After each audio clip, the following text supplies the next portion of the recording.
नमस्कार, बहुत स्वागत है। बड़ी खबर मध्य प्रदेश के सरकारी स्कूलों पर काम करने वाले अतिथि शिक्षकों के लिए है। मध्य प्रदेश के शिक्षा मंत्री राव उदय प्रताप सिंह के साथ अतिथि शिक्षकों के प्रतिनिधि मंडल की आंदोलन के बाद मुलाकात हुई और इस मुलाकात में आयुक्त लोक शिक्षण भी उपस्थित रहीं और यहाँ पर एक अपडेट निकल के आया।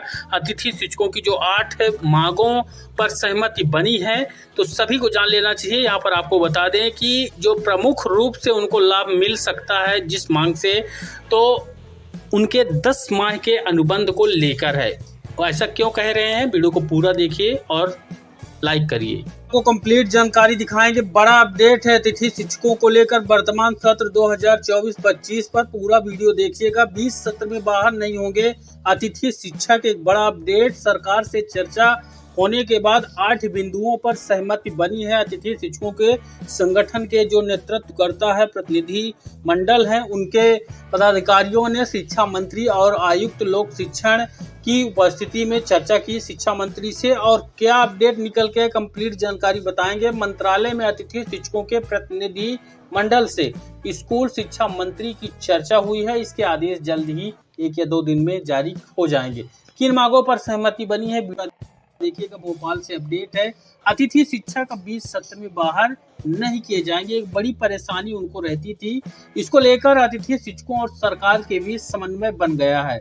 महाआंदोलन के बाद बीते दिनों अतिथि शिक्षकों के एक प्रतिनिधि मंडल से स्कूल शिक्षा मंत्री राव उदय प्रताप सिंह ने चर्चा किया था। लेकिन आपको यह चीज भी जान लेना चाहिए कि अतिथि शिक्षकों ने राजधानी भोपाल पर इस मांग को लेकर आंदोलन नहीं किया था। उनका आंदोलन था कि उनकी विभागीय परीक्षा ली जाए और उनके पद का स्थायीकरण किया जाए। लेकिन यहाँ पर सहमति एक अलग ही मुद्दे पर बनी है। फिलहाल यहाँ पर हम उसी मुद्दे पर पूरा अपडेट आपको दिखाएंगे। इसमें 8 मुद्दों पर सहमति बनी हुई है। इसके बाद अतिथि शिक्षकों ने चरणबद्ध आंदोलन वापस ले लिया है। सरकार ने अतिथि शिक्षकों की 8 मांगों में से कुछ मांगों को मान लिया है, बाकी मांगों पर विचार का आश्वासन भी दिया गया है। अतिथि शिक्षकों ने सरकार को 30 सितंबर तक का समय दिया है। तब तक सभी 8 मांगे नहीं मानी गई तो फिर से आंदोलन करेंगे। जानकारी के अनुसार जो मांगों में शामिल थे तो उसमें 10 महीने का यहाँ पर अतिथि शिक्षकों के कार्यकाल सेवा काल अनुबंध के साथ 30% से कम रिजल्ट जिन अतिथि शिक्षकों के आए थे, उन अतिथि शिक्षकों को शैक्षणिक सत्र 2024-25 में नियुक्ति का एक और मौका दिया जाने पर सहमति बन चुकी है। तर्क यह था कि जब नियमित शिक्षकों का 30% या उससे कम रिजल्ट आता है तो आप उनके लिए क्या प्रावधान बनाते हैं, क्या उनको नौकरी से हटा देते हैं या फिर कुछ अन्य कोई प्रावधान बनाते हैं। तब यहाँ पर वह फंस गए। आयुक्त लोक शिक्षण की तरफ से कोई जवाब नहीं मिला। तब जाके अतिथि शिक्षकों के लिए शिक्षा मंत्री स्पष्ट कहा, शिक्षक दोनों हैं, नियम यहाँ पर दोनों के ऊपर लागू होंगे तो होंगे, नहीं तो किसी के ऊपर नहीं। महापंचायत की घोषणाओं से दूरी बनाई गई है यहाँ पर, लेकिन जो आंदोलन था वह महापंचायत की घोषणाओं के आदेश जारी करने को लेकर था। अब यहाँ पर एक नया जो अपडेट आपको देखने को मिलेगा। बताया जाता है कि 11 सितंबर को अतिथि शिक्षकों की सिर्फ तत्कालिक मांगों पर चर्चा हुई थी। सरकार ने महापंचायत की घोषणाओं पर बात करने से मना कर दिया है। 10 सितंबर को भी स्कूल शिक्षा मंत्री ने कहा था कि महापंचायत की घोषणाएं भूलकर नए सिरे से बात करें। यानी सीधी तौर पर उनकी सरकार थी। उनकी सरकार के मुख्यमंत्री शिवराज सिंह चौहान के द्वारा अतिथि शिक्षकों की पंचायत बुलाई जाती है, मीडिया बुलाया जाता है, सरकार का खर्चा लगता है, मध्य प्रदेश के लोगों का पैसा लगता है उस समारोह में, उस यहाँ पर जो आयोजन है उसमें, और करोड़ों रुपए खर्च होने के बाद पता चलता है कि वो तो ऐसे ही उन्होंने बोल दिया था, हम उसको या उसके बारे में कुछ नहीं जानते हैं। यानी क्या मतलब, एक तरह से यहाँ पर आप सोच सकते हैं प्रदेश की सरकार क्या अतिथि शिक्षकों के बारे में और अतिथि शिक्षक के बारे में ही नहीं, यहाँ पर आपको उससे ऊपर सोचना पड़ेगा कि क्या इस तरह होना चाहिए था। एक जवाबदार व्यक्ति, प्रदेश का मुखिया, जब कोई बोलता है हर चीज, तब उस चीज के क्या मायने हो सकते हैं इस सरकार में, यहाँ पर आपको समझ में आ गया होगा। अब जो सहमति बनी है वो किन बिंदुओं पर बनी है, इन बिंदुओं पर सहमति बनी हुई है। अतिथि शिक्षकों की जो सेवा है वो 10 महीने के सेवा काल अनुबंध पर होगी। अभी होता ये था कि अतिथि शिक्षक एक बार स्कूलों पर नियुक्त होते थे। सबसे ज़्यादा अभी वर्तमान सत्र में आपको देखने को मिलेगा 2024-25 पर अतिथि शिक्षकों की नियुक्तियों में आपको देखने को मिल जाएगा। अतिथि शिक्षकों की नियुक्तियां वर्तमान शैक्षणिक सत्र जो पुराने अतिथि शिक्षक हैं उनकी नियुक्तियां 12 अगस्त 2024 को स्कूलों पर की गई, ज्वाइनिंग हो गई। तो 12 तारीख को ज्वाइन होने के बाद उच्च पद प्रभार के आदेश जारी होना शुरू हो गए और उच्च पद प्रभार के आदेश से नियमित शिक्षक वहां पर आने शुरू हो गए। लगभग 20,000 अतिथि शिक्षक ज्वाइन होने के बाद स्कूलों से बाहर हुए हैं। तो उनके साथ यहाँ पर एक बड़ा अत्याचार वर्तमान में देखने को मिला है। हालांकि इस तरह की घटनाएं पहले भी होती रही हैं, लेकिन जो इस बार हुआ वो संख्या ज्यादा थी। ज्यादातर वर्ग एक के अतिथि शिक्षकों को झटका लगा है। अभी स्टेप बाय स्टेप अलग अलग स्टेप में काउंसलिंग की प्रक्रिया, नियमित शिक्षकों को पदोन्नत करने की प्रक्रिया चल रही है। तो ये चीज अब यहाँ पर देखने को नहीं मिलेगी। अगर इसका आदेश 1-2 दिन में आ जाता है तो अतिथि शिक्षकों की अब जो नियुक्तियां होंगी या फिर जो बचे हुए या नियुक्त अतिथि शिक्षक हैं स्कूलों पर काम कर रहे हैं पुराने वाले, और जो नए भर्तियों से नियुक्त होंगे उनका सेवा जो है 10 महीने का यहाँ पर फिक्स रहेगा। तो ये यहाँ पर एक थोड़ी सी राहत यहाँ पर मिलेगी कि उनको 10 महीने टेंशन नहीं रहेगी। लेकिन अगर आ जाता है कोई नियमित शिक्षक तो समझिए कि 10 महीने के बाद वो फिक्स हो जाएगा, बाहर हो जाएगा।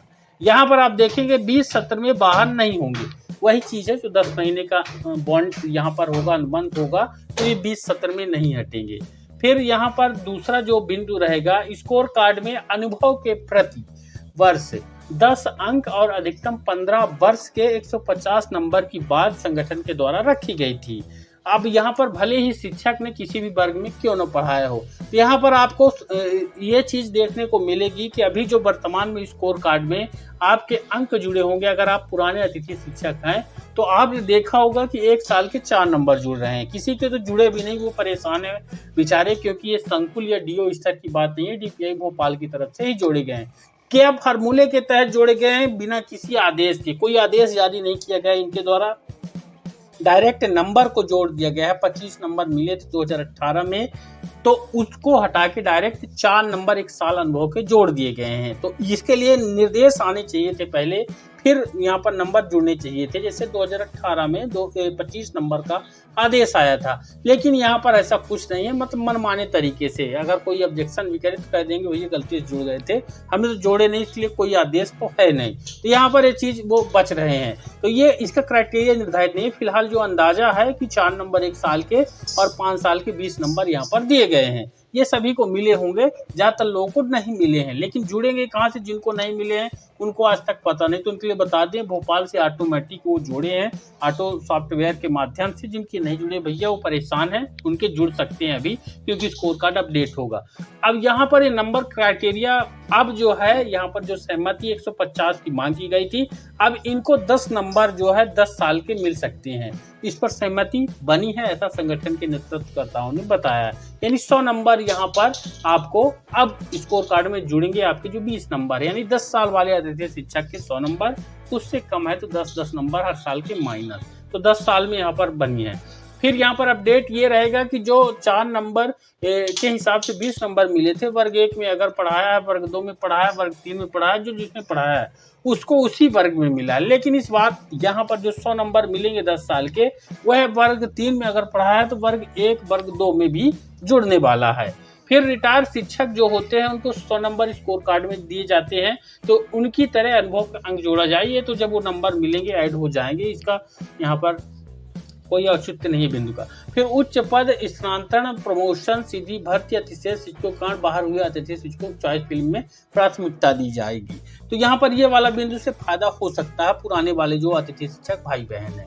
यहाँ पर देखिए प्राथमिकता अगर मिलती है तो उनके लिए एक अच्छा अपडेट रहेगा। यानी पहले उन्हीं की नियुक्तियां होंगी जो पुराने हैं, जिनको स्कोर कार्ड में नंबर मिला हुआ है। उसी आधार पर पुरानों की परख होगी कि इन्होंने नंबर पाया है तो इन्होंने काम किया, पुराने हो गए तो इसके अनुसार वो जो है पुराने के आधार पर होगा। फिर यहाँ पर संस्कृत वालों के लिए स्कोर कार्ड में SS1 का बना हुआ, तो SS2 में जो है उनको नियुक्त का ऑप्शन स्कोर कार्ड में अंकित होगा। ये इसके लिए सहित अन्य जो मांग थी तो ट्रैवल विभाग के पोर्टल को ऑनलाइन करने संबंधित है, यानी वहाँ पर जो काम होते हैं ऑफलाइन होते हैं। तो ये कंप्लीट बेस्टेड अपडेट है, इसमें आपकी क्या राय है कमेंट में जरूर बताइएगा, और साथ ही संगठन को क्या सुझाव देना चाहते हैं कमेंट में बताइएगा, हमारे वीडियो के माध्यम से उन तक पहुंच जाएगी। मुझे उम्मीद है जानकारी बेहद इंपॉर्टेंट है। चैनल पर नए हैं तो सब्सक्राइब का बटन जरूर दबाइएगा। अब वीडियो को लाइक कर दीजिएगा और ज़्यादा से ज़्यादा शेयर भी करना है।